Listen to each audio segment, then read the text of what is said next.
Hey guys, well I received a request from a gentleman to make a Bowdrill fire and try to explain maybe the method that I use to make a Bowdrill fire or some of the ins and outs. He's said he can get smoke but he can't quite get the coal. I'm gonna do my best, and it's probably gonna be a fairly long video, and just because there seems to be there is a lot of ins and outs to this. I'm going to try to edit out like me batoning through the log and stuff like that, because I mean, you know how to do that, or you've seen me do that a bunch of times, so that's not a big deal. But first off, before I get started, what I would recommend doing is do it in the garage like what I'm doing right now. Do it in a controlled environment. Also, every little bit, every little nuance to these tricks are going to add up possibly to your success. If you omit one of the steps, or if you omit one of the tricks, there's a chance that that will hamper your efforts to get a coal. In other words, like one of the things that a lot of people know or whatever, but some people don't, never set your Bowdrill set on the ground. Now, if I was out in the grass or something, I wouldn't set it on the ground. I'm in the garage. It's super nice today. It's like 65. It's raining right now, but it's not super humid, so the concrete's dry. I do have a couple of wet footprints here. I'm going to make sure and not put my set in these wood wet footprints.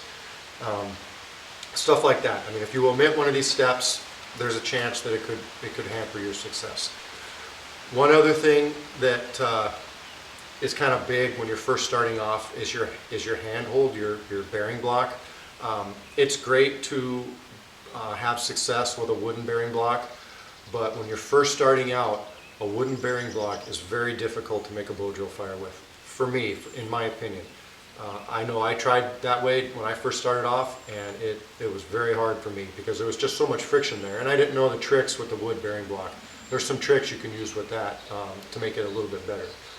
So, what I would recommend is, this is an SE tool. It's an okay bearing block. It heats up. If you don't cup your hand right, it'll heat your hand up. Another thing that's good is I got this off of part of my lawnmower. It's a wheel bearing. They sell these smaller ones, skateboard ones, in like the mall and stuff, and you can glue that or set that into a piece of wood, and that can be a good beginner Bowdrill bearing block. I'm going to try this one just because I'm interested to see if it works. If it doesn't work for me, because I've never tried it, if it doesn't work for me, I'll just go back with the SE. But that's huge, getting a frictionless bearing block. And it doesn't necessarily have to be man-made. I personally love Antler. Antler is a great bearing block. Or a rock. I've used a rock that had a nice divot in it that was, super nice, smooth type rock. Worked awesome. It's way easier to do it with a bearing block like that as opposed to a wooden bearing block. So, I just have a piece of poplar here. I'm not going to get too much into depth as to what type of wood you can use, because there's a lot of different woods, and a lot of guys, I know a lot of guys have been using even oak and stuff like that. I've personally never used oak or hardwoods like that. I've used tulip poplar, aspen, birch. That's about it, basically, is what I've used. Or actually, I've used basswood and willow, stuff like that. Those are the types of woods that you're going to want to use, in my opinion. So I have a piece of aspen here, and it's got a little bit of a curve down here. It's kind of straight here. I'm going to cut it here, make the hearth board out of it, and make the spindle all out of the same piece of wood. I had success one time, or a couple times with the same set, whatever, with using a branch spindle sized off of a tree. But then I've talked to other people, and it's common to have those split in the middle. They have little tiny splits in it, and I've actually experienced that myself. So I would recommend doing everything out of a decent sized piece of wood like this. So I'm going to cut it up, and I'll get back with you. Okay, so as you can see, I've batoned my hearth board. I've made my hearth board real quick, and I made my spindle. I like larger spindles. This one's larger than thumb size. This one's 1 inch in diameter. and it's 10.5 inches long. Once I get set up and kind of get the set a little more detailed, I'll fine tune it and see if the spindle's too long or whatever. But that's what I like. It's a tiny bit crooked. I'm hoping I can carve some of that crookedness out of it, but yeah, I've got it pretty close to circular on the end. I haven't made it into the blunt part of the egg. You know what I mean? Like the blunt part of an egg, that shape, or acorn shape. I haven't made it into that shape yet. Okay, here's my hearth board. I made my hearth board the same length as my spindle because the spindle was the heart of the wood, and then just outside the heart of the wood is where I made my spindle from. So it's the same length. This piece varies in length from 1/2 inch all the way up to 3/4 of an inch thick. I'm going to use the 3/4 of an inch thick part first. Hopefully I can get a fire, you know, fairly decently out of it.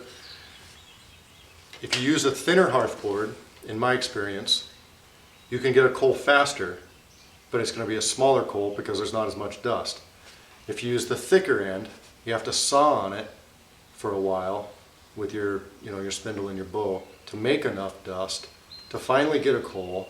But when you do get a coal, it's a large coal because you've got all that dust. So that's, you know, it's up to you how you do that. Plus, I don't know if you can see how it's not like a board, you know what I mean? You make the stuff out of the woods and I mean, it's going to split, not perfect.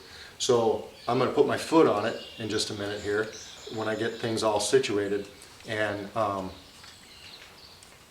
hopefully you guys can see me. But if it just depends on where it rides. If it sits on the concrete kind of crooked or something like that, I'm going to pick the spot that rests up against the concrete nicer for me. I keep working on the spindle. Okay guys, here's another trick or whatever that's out there. My boots are real wet right now, or semi-wet from walking in the grass, and I got a bunch of wood chips in my garage. I was trying to do most of the trimming outside. But anyway, my boots are wet. So rather than stick my foot on the hearth board, I'm going to put it, I batoned another special piece of wood here. It's actually a little big, but I batoned another little special piece of wood here to act as a barrier between my wet boot and the hearth board. Now like I was saying, this isn't a perfect board because, well, you know, I mean, you baton it with your knife, so it's not going to be perfect. Sometimes it is, sometimes it's not. But you can see it rocks pretty bad. If I was real concerned about it, I could cut this hearth board right there. I could cut that hearth board right there, and then that would leave me my flat part. But anyway, I was just kind of messing around with it for just a second here. And for right now, it looks to me like if I put my foot on it, and we'll see as I get going how much this is going to bother me. It looks to me like I can hold it, the spindle, right there. And this spindle's perfect size for me. It's going to wear down, so you know, I don't want it any taller than this, but I can work with this all the way down. You know, I've got at least 4 inches to work with. So let me put this up on the stump and I'll get a little closer view of it. Okay, so pretty sure this was the area we were talking about using right here. I've got this spindle. I've made this my bearing block end, and let me grab my bearing block. It's blunt like this due simply to the fact of that's how it's going to fit inside my bearing block.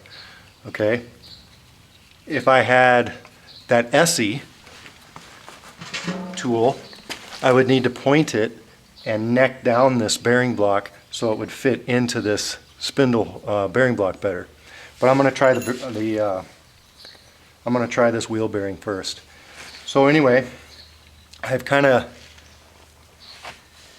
carved this spindle down a little bit, kind of made not too much of a point, but you know, a little blunt point kind of. And what I'm going to try to do is I'm going to try and look at it and go at least a half a spindle back from the edge of my board.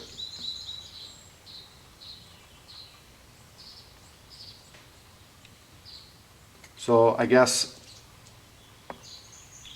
at least a half a spindle. I'd go maybe even a full spindle back. Because if you notice how I kind of carve a little bit of a point on my spindles just to begin with, because that will help burn it in and it'll help so that it doesn't slip off of that initial divot you make with your knife. But then it's the neck of the spindle grows as you wear down your spindle. So I need to make sure and create my divot far enough back from the edge of my board so that I don't make my notch too deep into my socket and have my socket go flying everywhere. So it's been my experience that it's not a big deal if you make it too deep into the board. I'm going to make it within reason, of course. I'm going to make it right there. I'm going to mark it with my knife.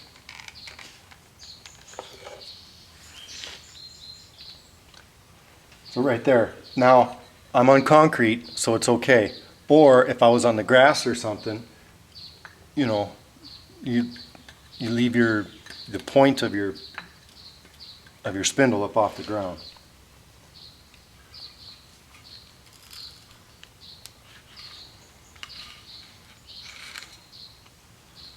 I'm just going to go slow and make this initial divot, and when I'm ready to start burning it in, I'll get back with you. Okay, this is a little awkward with my stick here, but you know, you got to do what you got to do to make sure you don't transfer any moisture to your hearth board. And this is basically the position I'm going to be in. You know, I mean, I think most people know the position. It's basically your body should be in a pretty good line over the top of your spindle. Okay, another something that's not a big deal to some people, but to me it kind of is, the string. I've done Bowdrill fires with paracord before, but when I first started off, it slipped a lot. This is a tarred bank line. It's almost tacky. This one's, I've used it quite a bit so that the tar is kind of wore off of it a little bit, but it's a much better bowstring than paracord in my opinion.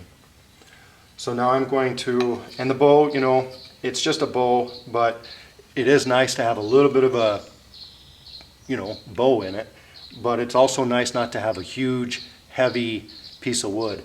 And I always use dead sticks for my bows. The green ones, at the very beginning, they seem like they're springy and like they'll make tension on your bowstring, but after a while they just kind of give out, and then it's real hard to keep your bowstring tight. Okay, so I'm just going to wind this up, and it's kind of tight but not too bad. And this is the first time ever with this bearing block, so we'll see. I'm just going to go slow and see if it's even going to work.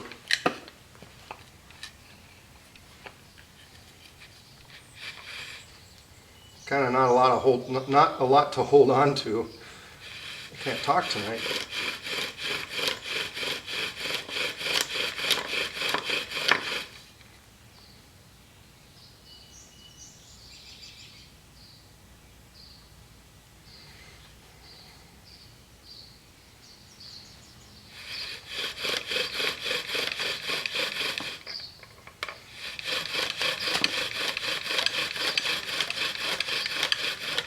I think it's going to be a pain, but I still might try to use it. So while I'm at it, I'm going to show you a trick here. Sometimes what will happen, and what has happened to me, is I don't have any friction between the part of the spindle that I need friction and the hearth board. So what I'm going to do is look around for some dry sand.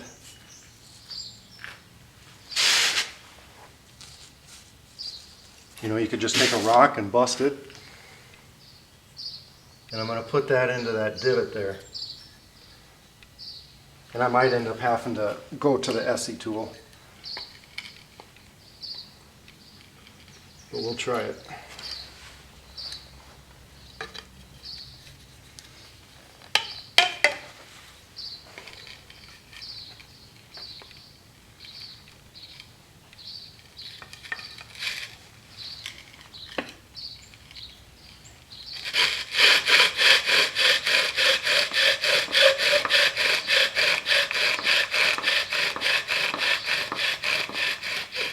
Okay.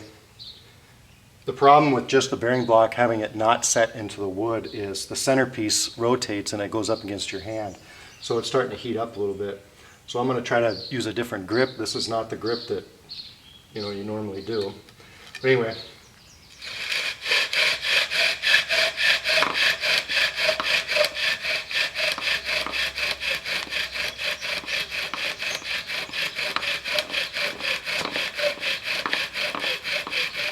So you can see that that little bit of sand made all the difference in the world. I'm going to try to get a close-up of the color of this dust and the texture of this dust so you kind of know what you're looking for.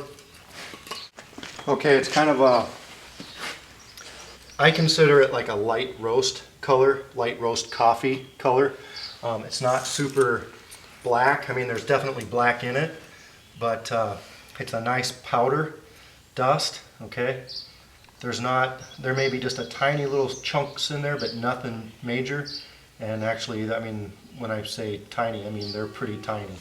It's more like, it's dust. It's not chunks of wood, and it's not striations, okay? Striations are the long, stringy particles of dust. That's not what this is. This is a good color dust. I'm going to use an ember catch, nothing green, of course. I'm going to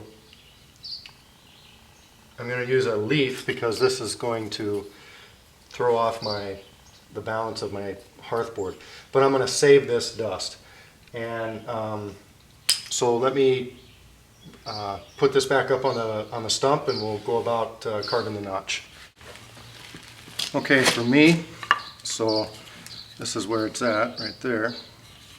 I kind of just eyeball how I want this notch. I don't really have a large scientific method or whatever, but just keep in mind that you don't want to dive your notch too deeply into this burnout, because like I said, the way I carve my spindles, you can see how as I start to saw on this, right here, it's going to be larger than right there. So my socket's going to grow. And if I have to come back later and trim this notch up, that is perfectly okay with me. Especially on a thicker hearth board, maybe I'll need a break by the time I get all the dust done. One thing I am going to do is I'm not going to use that bearing block because it's an awkward position how I have to hold on to it. There's no friction, but it's an awkward position. I'd rather use the Essie, and if I would insert that into like a piece of wood or something, it'd be a lot better. But anyway, back with the notch. So, kind of a rule of thumb for me, like I said, mostly I eyeball it, but I kind of was trying to think of a good way to put it into terms. And I guess I can't. I was thinking it's basically as wide as your spindle, but I mean the spindle's varying in width. So I want my notch wide. I see some people, they make their notches too narrow, and that ain't gonna work for you. So I'm gonna go to there, and I'm gonna go to there. I like using a saw for my notches just because it seems to save me time. So I'm going to saw up to this notch, and if it's off a tiny bit, you can tell it's off the socket.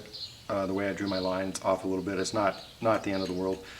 But I'm going to stop my saw to about right there, and then I'll do the fine work with my knife. That way I don't accidentally go into, which I have a tendency to do, I don't want to go into my socket too deep.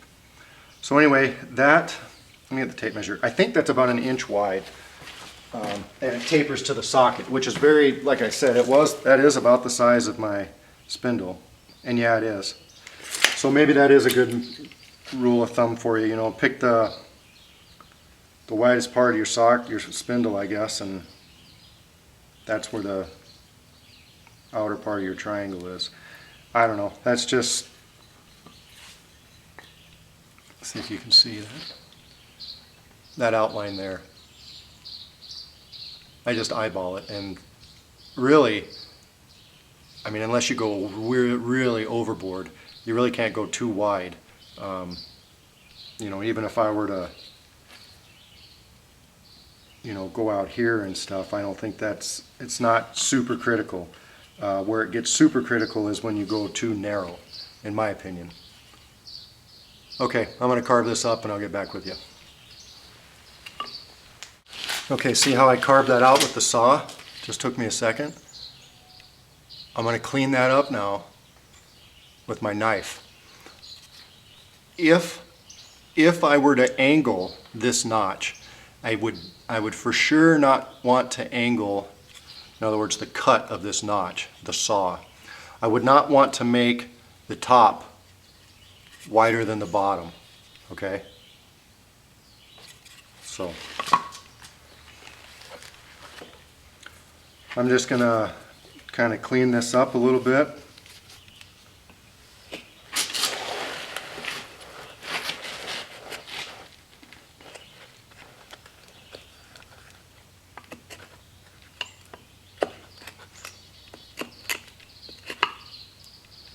And it's just barely starting to go into my socket, and that's okay with me.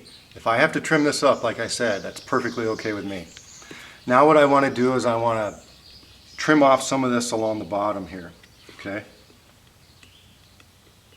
I'm going to make another, basically a secondary bevel, or I think it's called chamfering it. I'm not real sure what it's called, but it's a pretty important step. And basically I think it gives oxygen to your coal, okay?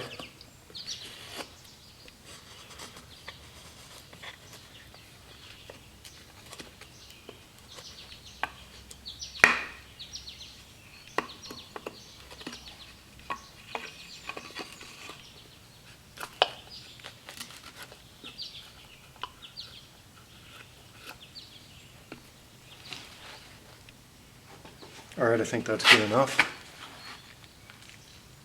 Okay, you see that down there?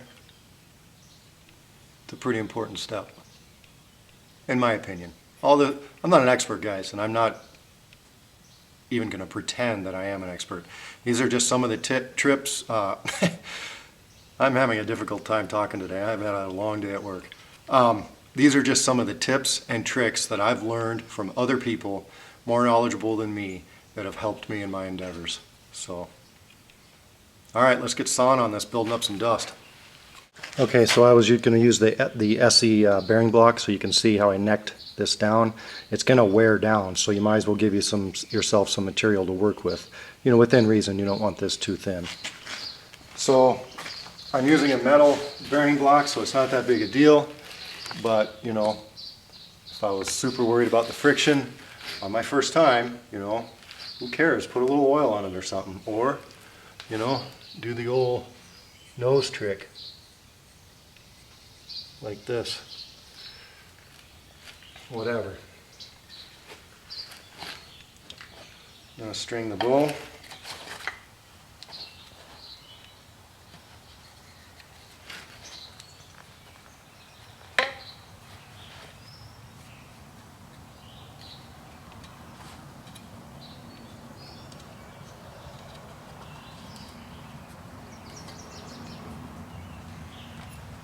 Now this is going to take me a while because this is, like, if you remember, like I said, this is the thicker part of my bearing, of my hearth board.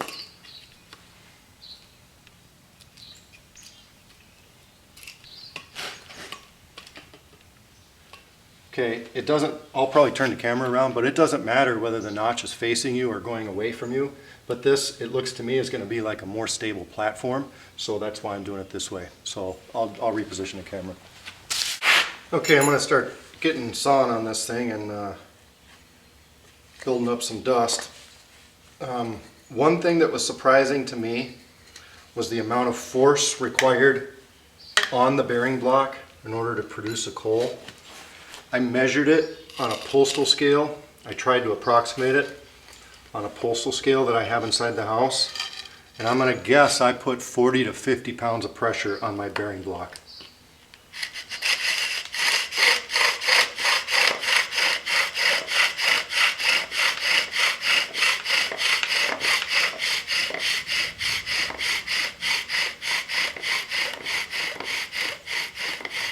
This is going to take me a long time, or you know, relatively. Now I'm just going to check and make sure that my notch is in there deep enough, which I can tell it's not. But that's okay, like I said, I didn't want to get cracking on it and have it go in there too deep. So I need to make it a little deeper inside that socket. Okay, so not a huge change, but just enough. And if I have to mess with it in a second, I will. No big deal. I'm certainly not going to rush this.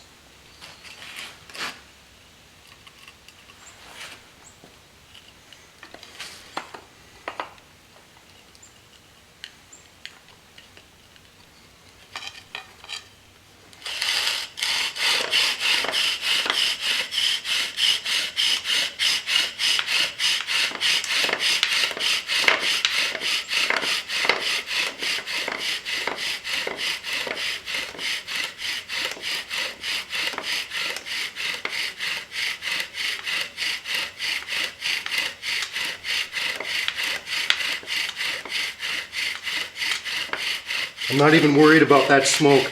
I mean, it's good that I have the smoke, but I got a long ways to go yet. And actually it's filling up. I can see it's filling up pretty good. So I'm gonna kind of kick in the afterburners here and go for basically as long as I can. I mean, that way you want to guarantee success, right? And I'm pushing really hard, and I'm gonna let up for a second and see if that made me a nice old coal, which, look at that, kick that ember clear over there. Look at that. Hey Joe, if you're watching this, that just happened to me. I never had that happen. Look at the size of that coal.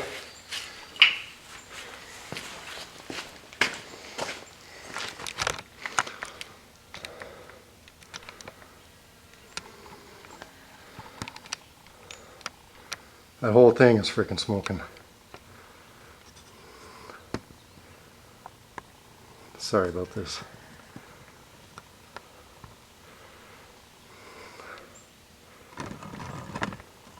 The whole thing is smoking. I could have stopped a long time before then, but you know, why? I mean, it's not like it was killing me. It's not like I'm, you know, gonna have a heart attack or anything. Sure, it was a little bit of effort, but look at the size of that flipping coal now. And I don't want to mess with it. Just because that little tiny cherry is right there, that don't mean nothing. Well, it does kind of, but okay, so now it's starting to cherry up right there a little bit. I've got two cherries going, but I want this to clump together a little bit. And now that I've fanned it some oxygen, now it's pretty good. I mean, I don't need to hurry up though, I know that. Now it's got a cherry a lot. Oh, now it's deep right there. We got some red inside the dust, and that's normally what I'll wait for. Sometimes you'll get some of this surface coal or whatever, but if you got a coal, if it's cherrying up right there, I mean, you don't want to get crazy with it, but it's almost indestructible, and especially with that big a pile of dust. That's why these larger hearth worts are kind of my favorite.